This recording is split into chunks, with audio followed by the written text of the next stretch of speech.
is sufficient unto me. Oh, the word of God is sufficient unto me.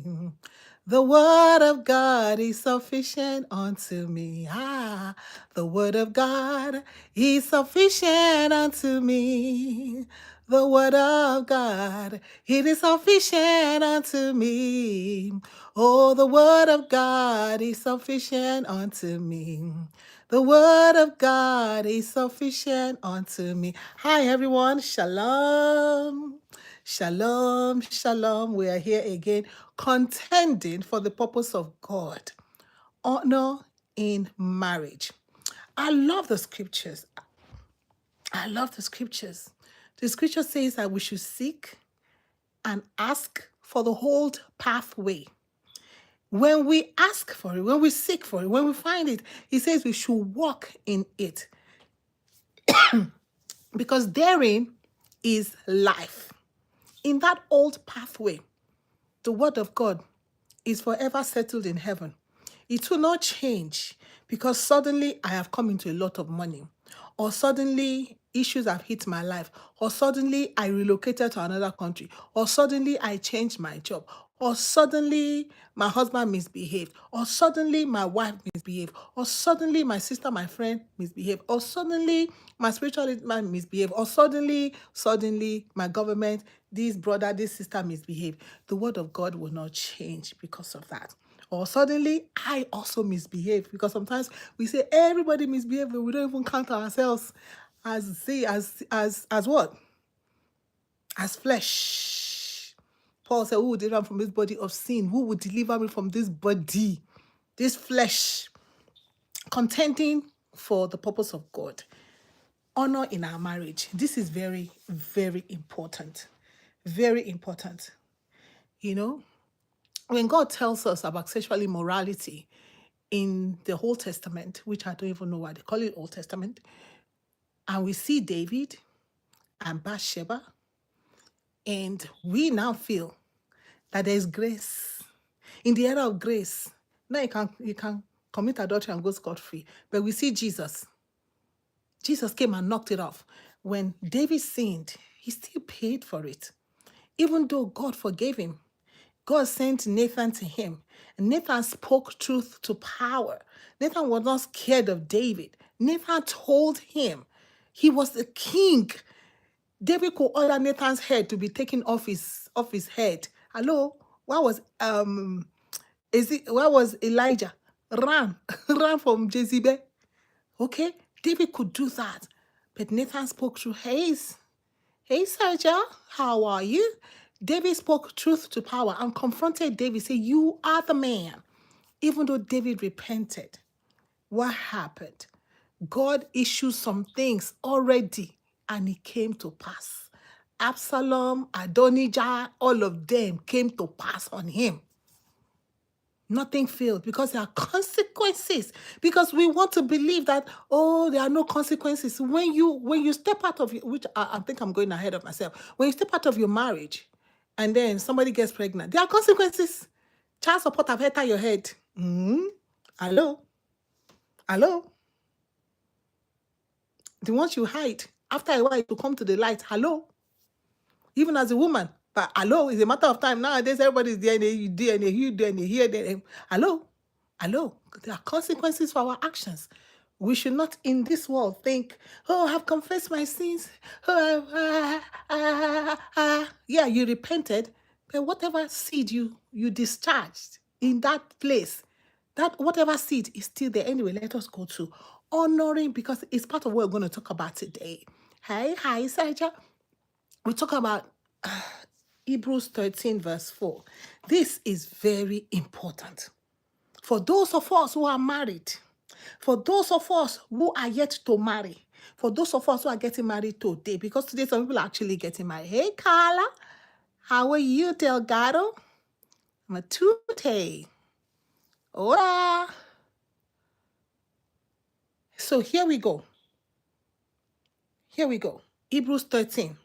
It says, verse 4, it says, let marriage be held in honor among all. Let. You see that word let. Let means there'll be a resistance.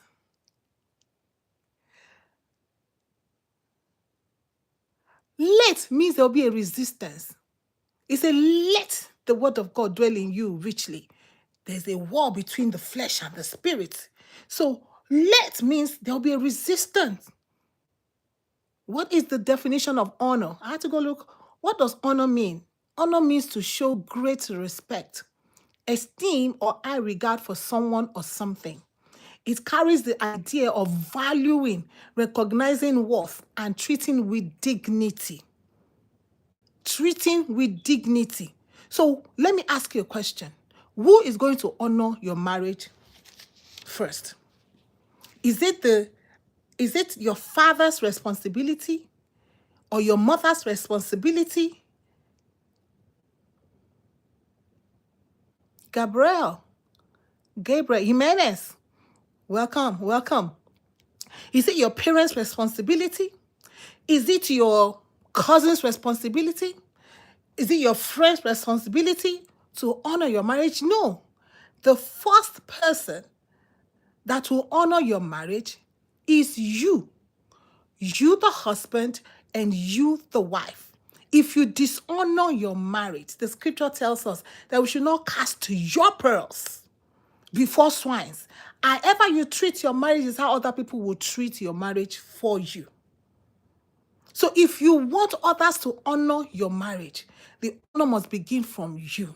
How do you treat your marriage? And I'm going to talk about some things here, and let you know, no matter what part of the world you are, where the word of God cuts through. I'm not saying you live your life by somebody else's marriage. You have to understand. One way to honor your marriage is to understand that your marriage is peculiar. They can have all these marriage books. This is the number one marriage book because God instituted marriage. So if anybody is having problem and they cannot obey the word of God, see, there's not amount of counseling you go to. Every counsel, blessed is the man who does not sit, does not stand, does not walk with scoffers, with the wicked, with sinners. It's very important that we take our instruction from the scriptures. Go back to the beginning. Go back to the one. See, that's when they came to Jesus. I said, Jesus, Moses said, Jesus said, hold up, y'all. Moses permitted you people, allowed you people because of the hardness of your heart to do what you always love to do. People love to check out of marriages, but you cannot leave your job because your boss is being mean, because you're about to fire, you don't leave that job. Because you have a co-worker that is on your neck, you don't leave that job. But when your wife is on your neck, you want to leave the job. You want to leave the marriage because it's also a job, yeah. When your husband's on your neck, then you want to leave the marriage. That's the fun you want to check out. Honor means to show great respect. And the first person that will show great respect to your marriage is you. I put it to you, nobody else will do that. Your sisters, your brothers will not help you to do that. And so one way to honor and respect your marriage is, one, recognize that your marriage is different from your parents' marriage. And I love the scripture. I got to go back there. Abraham, get up. Get out of your father's country. Leave your country. There's a way your country people are married. You don't have to marry like that. I saw a guy, after the wedding, everybody bye. He and the wife, the best man and the best lady, they went to an eatery and had lunch. Everybody bye. I love that man. I'm like, oh, this is Abraham. Leave your country and leave your kindred. There's some way, there's some culture, tradition, and the Bible says that the traditions of men have made the word of God of none effect. Tradition that men have put together, and it's hindering marriages. And I always tell people this, it's our tradition, it's our culture. I said, do you know actually men that sat down and wrote this thing, and now you are taking it in your head in 2025 and feeling that you cannot live your life without the tradition. Without the tradition. You're taking it. You cannot live your life without those traditions. No, Abraham, get out of your father's country. Get out of your kindred. Get out of your father's house. You may be looking at your parents' marriage. Your parents' marriage is not your marriage. Your marriage is peculiar. The pastor's marriage you see on pulpit is not your marriage. The pastor's marriage is peculiar. The president's marriage is not your marriage, it's peculiar. The celebrity, that is even worse. The celebrity marriage, that is even worse. You're looking at all social media, you're seeing them, they're just wearing all these clothes, they're just bouncing, they're just spending money, they're just going to this restaurant and that restaurant, and you're just everything they're showing us on the screen. Only. That is not your marriage. They show you on the screen, only 5 minutes. And then you're like, oh my God, look at this couple. Look at them. I wish my mind was like that. You like 2 minutes, 3 minutes, 5 minutes, they show you on social media. Social media will mess up some marriages. But you have to honor your marriage. You have to note that your marriage is not the same. And then it says, marriage is let marriage be honored among all. So this for friends. See, when I got married, my friends who could know me, I'm a lawyer, but I'm married now. It's not a popular thing, but that was my stand. You just abandon your friend. I'm following the scripture. Rebecca left everybody and went to Isaac. Leah and Rachel, they left everybody behind and went with Jacob. Sarah left everybody and went with Abraham. I leave everybody and go with my husband. That's just my own. That is the scripture. That's how you're going to have peace of mind. You say, is honored among all. If I honor my marriage, others will honor it. If I dishonor my marriage, if I do not honor my marriage, nobody will honor it for me. My parents will not honor it. And so I'm talking to parents also here. Maybe your children are about to get married. Maybe they are married already and you are putting your hand and your leg inside your marriage, children's marriage. I said yesterday or the other day that your children's marriage is not an extension or franchise of your marriage. It may be having your last name. It is not a franchise of your marriage. The parents' marriage are different. Abraham, come out from your father's house. You can use that as a husband. Abraham, come out from your father's house. Because this is a different family set up by God. And the parents-in-law, that's what you are. You must honor it. When the parents come to your house, I heard a story one time that saddened my heart. When a man, because he's a pastor, went to visit a couple, I was expecting to sleep on their bed because they had one room. I think, maybe they had one room. How people have this self-con, and there's only bed. And then the wife was feeling very bad that the husband refused for the pastor to lie on the bed. Even if you the pastor, if the wife volunteer, you see, when you say you have to honor your marriage. When the wife dishonored that bed and said that, because he's a man of God, you should lie on it. Show me in the scripture where that happened.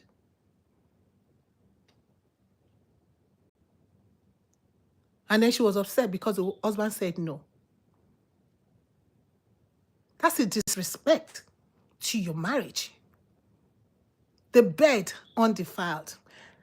I hate people to come into my bedroom. And also, what I do, I don't go into people's bedroom. If you are married, I come to your house. Either I stay in the sitting room, but I will not enter your bedroom. The other day, we went to somebody's house and said, can we show you around? I said, no, don't worry about it. You don't need to show me around the house. No, I don't need to. I say, do you read the scripture? What did the king do? They came and greeted him, Hezekiah, and then he showed them everything in the house. What did God tell you? What did they see in your house? They saw everything. They are coming for it. Because you can't trust anybody. You don't know anybody's heart. But he's my friend. And they tell you, I'm your friend. I do not allow people in my bedroom. Because I do not come to your bedroom. That's the way I respect my bedroom. That's the way I honor my bedroom. You have the sitting room, you have the kitchen, you have the bathroom, you have the guest room. And when parents-in-law, when you visit your children, you have a guest room. You're not a guest. Hello, you're not a guest. You're not a guest in your children's house. And you must accept that and honor them. Honor that marriage. Must you even go there? I was sharing with somebody of recent. I said, in the Old Testament, when the people got married, they were allowed 1 year. 1 year sabbatical for the husband and the wife to know. No war, no going to war, no nothing. For the husband and the wife to go and know themselves better. But this one, honeymoon is... I am how many years in marriage? I never went to honeymoon. Yeah, nothing. I don't miss nothing anyway. I'm okay. But honeymoon is how many days? You go back to hustling. You go back to... Oh, thank you, Carla. You go back to doing stuff that you do. But honor means to show great respect. So as parents-in-law, as friends of the husband and wife, you must respect people's marriage. You must respect their boundaries. If someone don't want you in their bedroom, there's no need insisting, I'm your friend now. But I'm your friend now. I'm your friend now. No. Stay downstairs. Stay in the sitting room. Stay in the guest room. Stay in the bathroom. Stay in the kitchen. Stay in the backyard. Stay in the front. Stay everywhere. Stay everywhere. But not, why you want to come in my bedroom though? I don't understand. But let's keep reading. So everybody got to honor that. Even your pastor got to honor your marriage. Yeah. Oh, you want to go out with your husband. And then the pastor said, oh, no, you know what? Sister, I need you to come. Can you come? And then you're going to tell your husband that pastor said I should. No. The man is the head. Not the pastor is your head. You honor your husband. You honor your... Oh, sorry, pastor. Me and my husband got a date tonight. We got to go. Oh, but sister, it's Friday Bible study. Can you come? Sorry, pastor. Me and my husband have a date tonight. We got to go. Honor. It's going to be a fight. It's going to be a war. But it says that word is very important. That we know that the scripture says, let marriages be held in honor among all. The pastor should respect the member's marriage. The member should respect the pastor's marriage. The brother should respect each other's marriage. Don't cross boundaries. There are boundaries in marriages we should not be crossing. But unfortunately, the society that we're living in has kind of blurred so many things. And I got social media too. And, what we teach that is not scriptural. The scriptural thing is a man shall leave his father and mother and be joined to his wife. He will cleave. Cleave means, to his wife. And they two shall be one flesh. I'm going to come still talk about oneness. But today we're talking about honoring marriage. I love the scripture. It says, so everybody honor your marriage. He said, and number 2, remember we said you honor it first, then everybody set boundaries, then everybody should honor it. If they don't honor it, there's something going wrong with them, and you have to put them straight. You have to let them know, no, you can't enter my bedroom. Somebody entered my bedroom of recent, and I thought in my head, that was so wrong of me to allow that, because I've never allowed that. For me personally, I don't. So, for me personally, it's something I've held on for years. But 2020, it's been one roller coaster. But God is faithful, and I told myself it will not happen again. It will not happen again. It will not happen again. Don't let nobody in your bedroom. You hear that? Because that's the only... I tell people that's my sanctuary. That's where I get to, if I want to, open up myself, if I want to be, I may not be able to go naked in the house because there are people in the house. My bedroom is where I'm able to. If I'm not comfortable because somebody's going to come knock on my door, someone's going to want to try to come in, I got a problem with that. You're invading my privacy. That's invasion of privacy right there. And then it says, so let everybody honor, starting from you, the couple, to the parents-in-law, to the friends-in-law, to the brothers-in-law, to the sister-in-law, to everybody. Everybody. Your marriage is not other people's marriage. That's where you honor your marriage. Don't compare your marriage to other person's marriage. I just said that. You see all the social media people, all the people that, you look at Davido, you're like, oh, see marriage, oh, see fine girl, oh, see money. Stop it. Honor your own marriage. If it's Gary and Garant, you have to eat and drink. Eat it and give God praise for it. If you don't have all to be able to give a $300, 1,000, whatever. It's okay. Give her what you can. By honoring your own marriage, respect your own. Hold your marriage in high esteem. So sad. And let the marriage bed, this is very important too. He says, and let the marriage bed be undefiled. I just told you one where the wife was upset because she wanted somebody to sleep on her bed because they did not have a spot for the people that came to visit to sleep. He didn't want them to sleep on the chair or the floor. She was okay for them to sleep on the bed. That was wrong. I've had somebody sit on my bed. I felt so uncomfortable with it. I said, no, I will not sit on your bed. That's to me, my bed is my altar.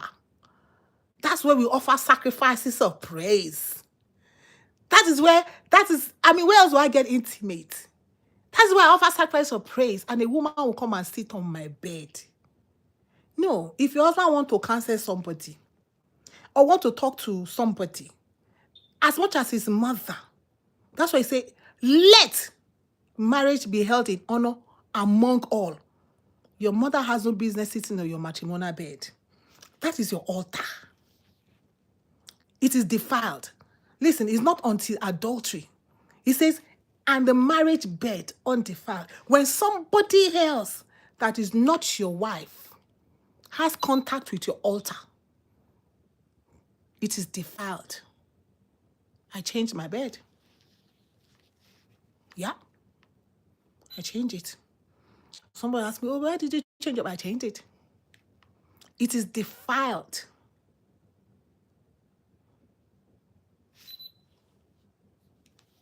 You cannot talk with somebody in your bedroom and your wife is not there. It doesn't make sense. Neither should you go and talk to someone. Oh, you want to visit someone? Okay, let me go and pray with you in your bedroom because there are visitors in the sitting room. No, prayer is prayer. Everybody join the prayer in the sitting room. You cannot, you should not let marriage be held in honor among all. And you love to go to people's house and your plan is to go in their bedroom. Oh, my brother is my sister. Your sister has no business sitting on your matrimonial bed. That is your altar. Defiled. Defiled.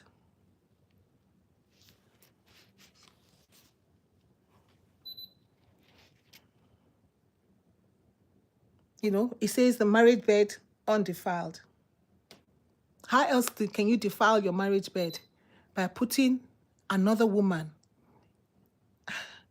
Oh, thank you for watching from Peru, Carla. Another woman. When you sleep with another woman, you have defiled your marriage bed. You say, babe, we did it in the hotel. No, it doesn't matter. The bed is defiled. Why? Because you have spilled your seed. And woman, when you let another man climb on top of you, oh, babe, it was in the man's house. It wasn't on my matrimonial bed. Your bed is defiled. Wherever you offer your sacrifice, wherever your high priest come and offer sacrifice on you, wherever it is, defiled. And God says in his word, for God will judge the immoral and adulterous. You see that? He did not just say God will judge the adulterers, because that's what we are looking for, right? The adulterers. No, there's the immoral. And I always tell people, you cannot bring alphabet community practices into your marriage bed. And some people would use the scripture, well, you know what? The wife is supposed to please the husband with the things of the world. But listen, we read in Colossians, he said, as it is fitting in the Lord. He said, children, obey your parents in the Lord. Wife, submit to your husband as it is fitting in the Lord. There's a way of animals and there's a way of human being. So when you do that alphabet practices and when you bring all those instrumentation on your sacrifice table to offer sacrifice, you see, when God told Aaron and Moses, this is the way to offer sacrifice, these are the utensils, these are the things you're going to do, they did it according to how God said they should do it. He said there's the way of the man with the woman. There is a way of animals. When we bring animals' practices into our marriage bed, the place of sacrifice on your altar defiled. The sons of Aaron, it was their job to offer incense, but it was not commanded them to do it at that time, at that day. When you tear yourself on the claw, on the door, on the way, defiled. Why? Because where is your self-control? Because you have watched it on the TV, because you have watched all these things, movie. There's some movies you should not be watching. You're a child of God. There's some movies you should not be watching. You're a child of God. When you begin to watch all these popo, and then you bring the popo practices to your marriage bed, your altar, you're offering to God. Because whatever you do in words or deed, you think God is not there? He said, do it in the name of the Lord. Let me say that again. Whatever we do in words or deeds, because the deeds on the bed, on the marriage bed, God is there. He is the one that's receiving the sacrifice. What happened to the children of Judah? He was doing it, then he spilled his seed. God was there. God was watching. How did God know? God said, wickedness, bye-bye, out of this earth. So whatever we do, what I did, God is there. That's why I call it my altar of sacrifice. So we got to be careful. The marriage bed undefiled. For God will judge the immoral. That is number one. God will judge the immoral. Give me the definition of immoral. God will judge the immoral and the adulteress.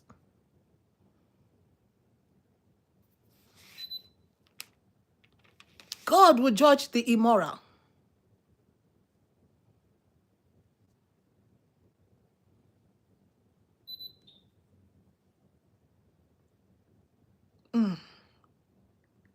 God will judge the immoral. What is immoral?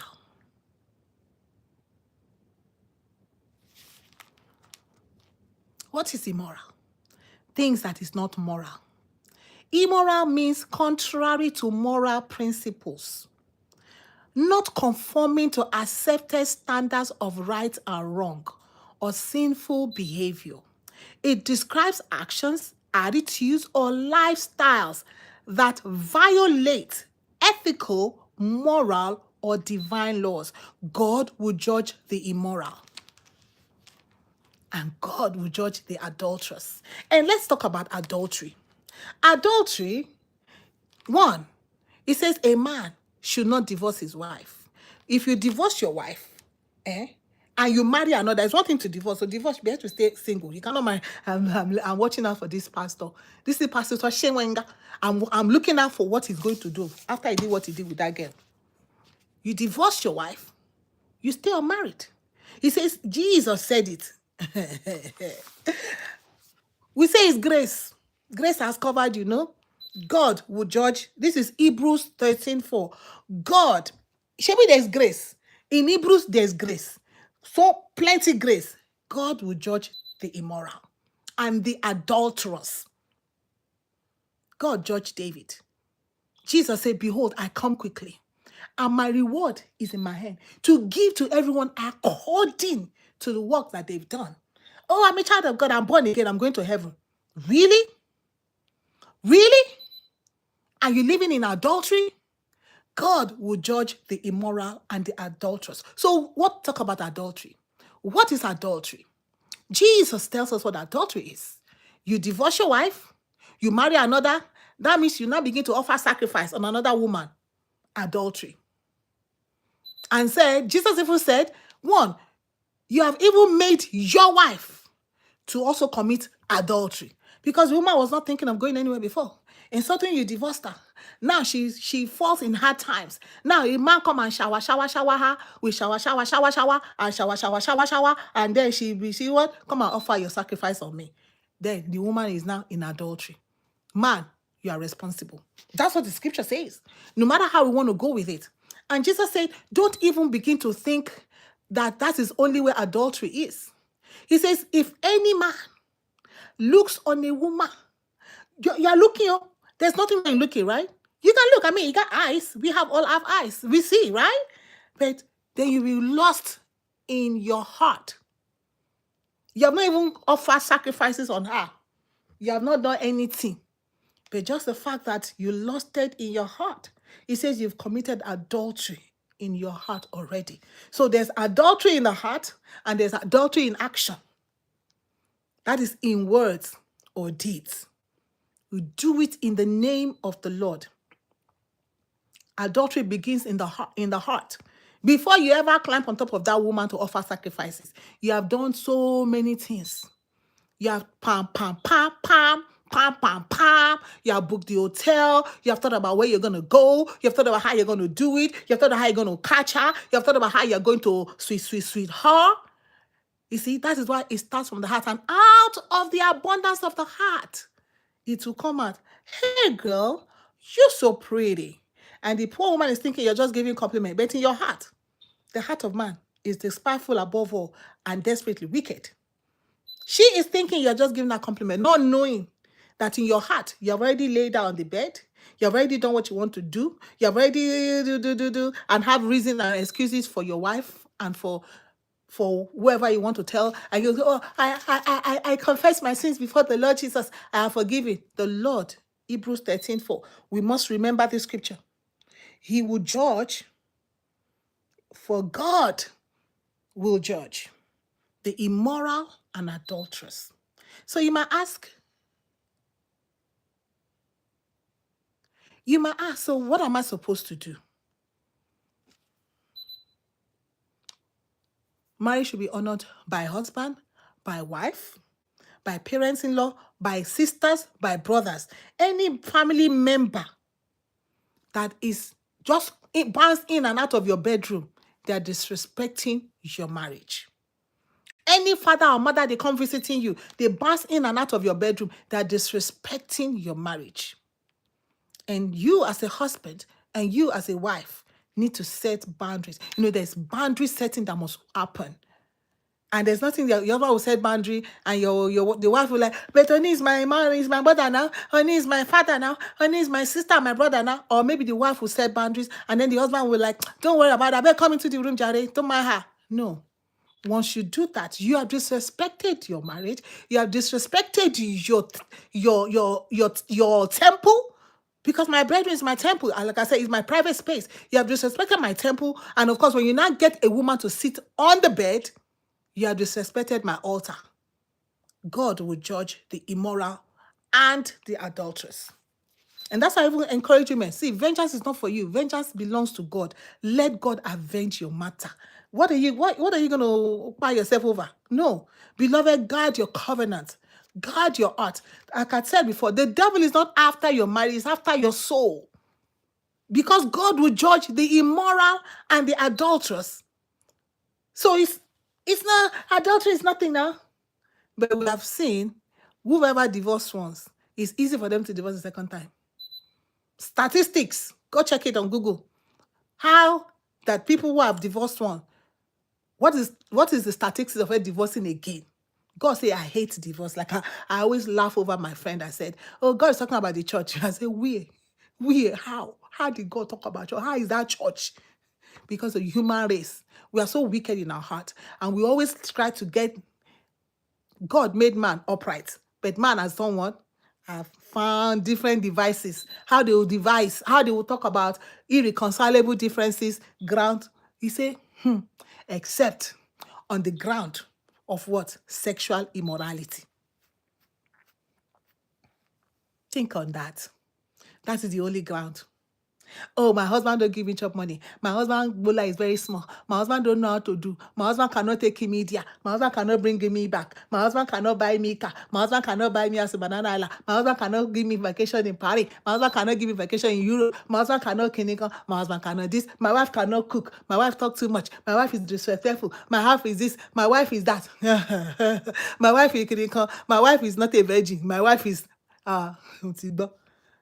except for sexual immorality. You're hearing me? You're hearing me? My wife doesn't have a baby. My wife cannot give me children. My wife cannot this. My wife cannot speak English. My wife is not educated. My wife don't have a job. My wife is whatever you want to name your husband, your wife. Is that sexual immorality? Until we talk about sexual immorality. And then, then we are talking. Until then, repent. In the days of ignorance, Acts 17:30, the Lord winked at it. And then, but now it's command now. He says now, not tomorrow. He's commanding men everywhere you are, whatever part of the world. Do not disrespect your marriage. Honor your marriage by saying, let marriage be held in honor. Honor your marriage among everybody. God expects us to honor every marriage. God, help me to honor every marriage. Help me. At least me, I have already. You have to have principles for yourself and boundaries and like I said, my own, I don't go into people's bedroom and God forbid I'll sit on your bed. Am I crazy? Bible says that what you want others to do to you, do to them. So if I respect your marriage, I don't sit on your bed. That's just my boundaries.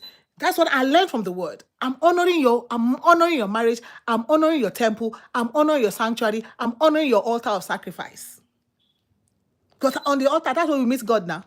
That's me and my mama meet. And then we meet God there. We meet God everywhere. But that is the place where there is really meeting of God. God saw Judah. God saw the son. He saw the first son. He saw the second son. How did God know? Because God is there. So in whatever we do in what we did in our marriages, let us remember. Let us do all in the name of the Lord. That's the Bible encourages us in Matthew 26:41, that we should watch and pray, lest we enter into temptation. See, temptations will come. There's no problem with that. He says, lest we enter. Enter is a problem. It's when we enter it that it becomes a sin. Otherwise, temptation will come. Temptation will come. It's part of life. That girl is going to be so fine. There's girls that are finer than your wife. Hello, there are people who have more muscle, six-pack, who are just, boom. They are boom than your husband. Temptation will come. But we have to watch and pray so that we do not enter into it. Beloved, guard your covenant. Guard your heart. Guard your soul. The devil is after it. God will judge the immoral and the adulterers. The Lord bless you. The Lord keep you. The word of God should be sufficient unto us. The word of God is sufficient unto me. Oh, the word of God, it is sufficient unto me. The word of God is sufficient unto me. Hallelujah. The word of God is sufficient unto me. The word of God, it is sufficient unto me. The word of God, it is sufficient unto me.